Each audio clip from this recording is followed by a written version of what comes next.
Case di riposo allo stremo per la carenza di operatori sociosanitari. All'appello delle IPAB del Veneto sta rispondendo la Regione con un percorso da fare insieme per trovare delle soluzioni.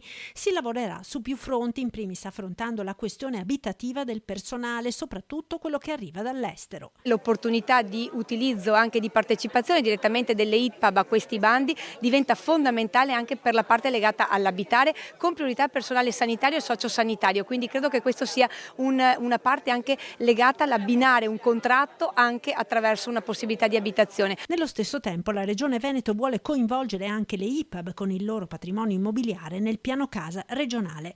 Poi c'è la questione della formazione del personale. Attualmente i corsi di formazione per coloro che vogliono diventare operatore sociosanitario sono a pagamento, con costi che si aggirano mediamente sui 2.000 euro. Con l'assessore Mantovana abbiamo posto in essere un provvedimento legato proprio alle classi quarte e quinte che seguono proprio l'indirizzo sociale per avere un'opportunità, e si parla di 2 milioni di euro in questo bando che è uscito, proprio per permettere anche la formazione e l'opportunità di agganciare anche questi ragazzi, questi studenti che fanno un percorso che è molto importante perché è legato anche molto di più dell'assistente familiare, che permette poi di essere agganciati anche al mondo lavorativo.